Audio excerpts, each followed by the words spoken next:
गया। Dear student, जैसा कि हमने पिछली क्लास के अंदर ब्लड प्रेशर के बारे में बात की थी, आज हम उसका प्रैक्टिकल करना शुरू करेंगे।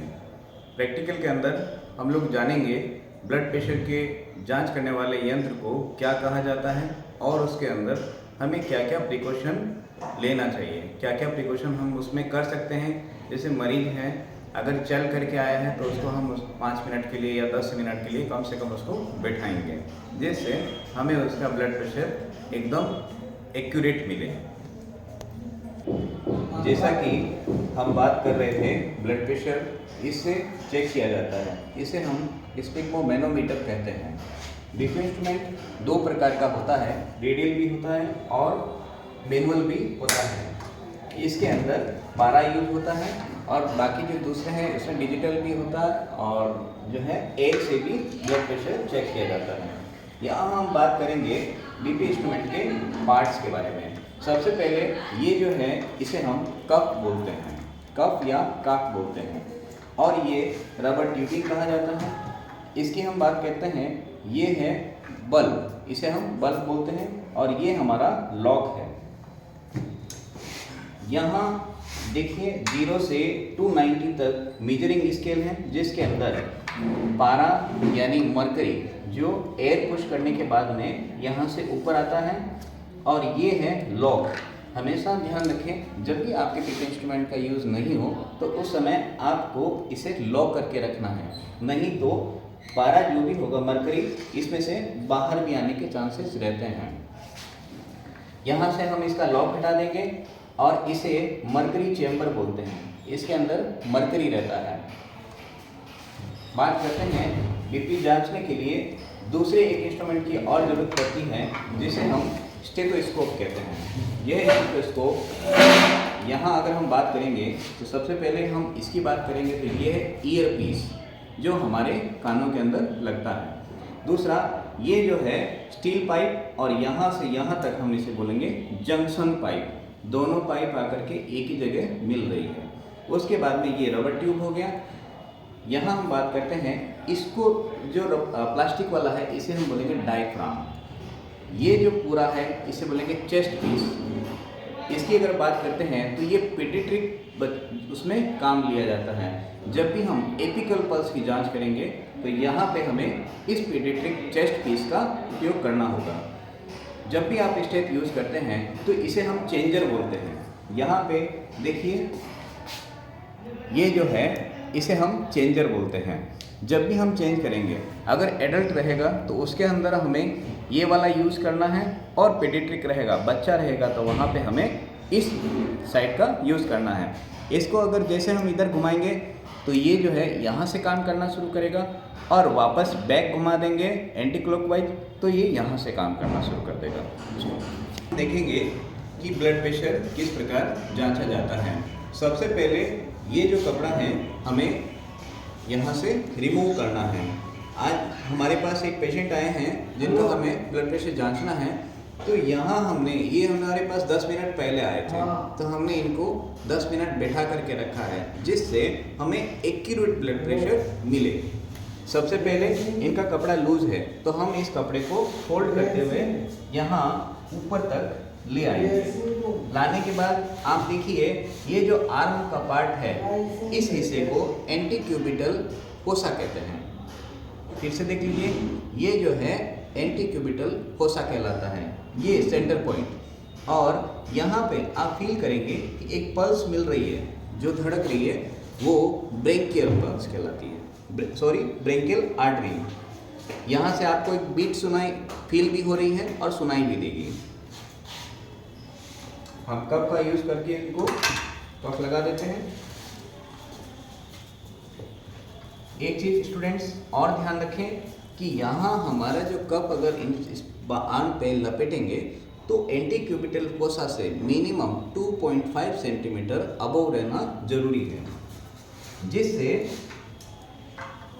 ब्रेंकियल आर्टरी प्रॉपर वहाँ आए और हमें उसका रिजल्ट सही से मिले।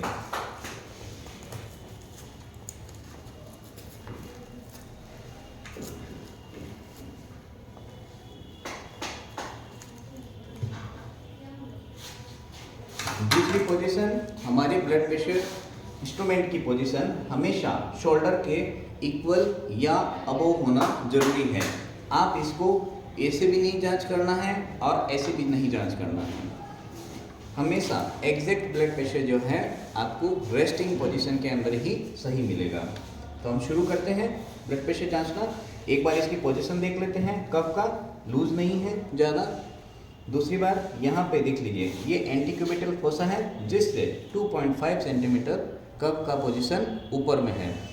अब आप बोलेंगे कि सर कफ को एंटीक्यूबिटल फोसा से ऊपर ही क्यों बांधा जाता था? बिल्कुल इसलिए बांधा जाता है कि जब भी अगर हम इसको आर्टरी को कवर कर देंगे, ये नीचे जब बांधा जाएगा तो इसका हमें एग्जैक्ट ब्लड प्रेशर नहीं मिलेगा, कम मिलेगा। और जब कम मिलेगा तो हम मेजरमेंट ही अगर गलत कर रहे हैं तो उससे गलत डायग्नोस होगा और गलत डायग्नोस से गलत ट्रीटमेंट होगा। इसलिए जब भी आप ब्लड प्रेशर जांच करें तो आपको कुछ पैरामीटर्स का ध्यान रखना होगा। चलिए शुरू करते हैं। सबसे पहले आपको इसमें एयर पुश करना है। देखिए हमने यहाँ फील कर एयर पुश करना है, ये मरकरी यहाँ तक, इसको 230 से ज़्यादा लोड नहीं करना है। उसके बाद में यहाँ पे ब्रेंकियल आर्टरी जहाँ आपने फील किया था यहाँ पे इसको रख देना है और इसको चेम्बर लॉक को धीरे धीरे खोलते रहना है। जहाँ से आपको ब्लड प्रेशर का बीट स्टेथोस्कोप के अंदर बीट सुनाई दे, वहाँ से आपका सिस्टोलिक ब्लड प्रेशर होगा। जैसे मुझे 130 पे देखिए यहाँ पे मूवमेंट करना शुरू हो गया, तो यहाँ पे इसका ब्लड प्रेशर 130 मिलेगा।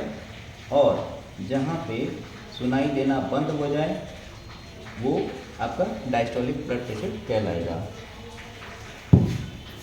एक अच्छे तरीके से ब्लड प्रेशर जब भी हम कफ को ठीक से बांधेंगे, इनका ब्लड प्रेशर 130/70 है। जब भी आपको स्टेथ के माध्यम से पहली बीट जो सुनाई देगी, आपका ध्यान यहाँ रहना चाहिए इस मेजरिंग स्केल के अंदर। जैसे एक नंबर से दूसरे नंबर, यानी अगर हम 170 से 190 के बीच की बात करें तो यहाँ पर 170, यहाँ सेकंड में 180 हो गया। इसके बीच में 5 लाइन है और हर लाइन का मतलब 2 होता है। अगर हमारा ध्यान जो है कम्प्लीटली इस पे होना चाहिए और कंसंट्रेट करके हमारा स्टेज पे ध्यान रहना चाहिए। जो बीट हमें सुनाई देगी उसको ध्यान देना है कि कहाँ से हमें सुनाई दी है और कहाँ जा कर के वो सुनना बंद हो गई है। जहाँ से सुनाई देगी वो आपका सिस्टोलिक ब्लड प्रेशर कहलाएगा और जहाँ सुनाई देना बंद हो जाए वो डायस्टोलिक प्रेशर कहलाएगा। इस प्रकार हम ब्लड प्रेशर की जांच करेंगे। अगर आपको ब्लड प्रेशर ज़्यादा मिले तो उस कंडीशन के अंदर आपको ब्लड प्रेशर दोबारा चेक करना है और कोई दिक्कत लगे तो 2 बार आप दोनों हैंड में बीपी चेक कर सकते हैं। जैसे कि लग ही रहा है कि ये दुबले पतले हैं तो इनका ब्लड प्रेशर जो है 130/70 एक्यूरेट है। अगर हम बात करें कल जैसे पिछले क्लास में हमने बात की थी, उसके अंदर सिस्टोलिक ब्लड प्रेशर 110 से 130 mmHg तक हम नॉर्मल मानते थे और डायस्टोलिक ब्लड प्रेशर 70 से 90 तक हम नॉर्मल मान रहे हैं। तो इनका मुझे 70 मिला डायस्टोलिक प्रेशर और सिस्टोलिक प्रेशर मिला 130। इसका मतलब इनका ब्लड प्रेशर नॉर्मल है, ना तो ये प्री हाइपरटेंसिव स्टेज के अंदर है।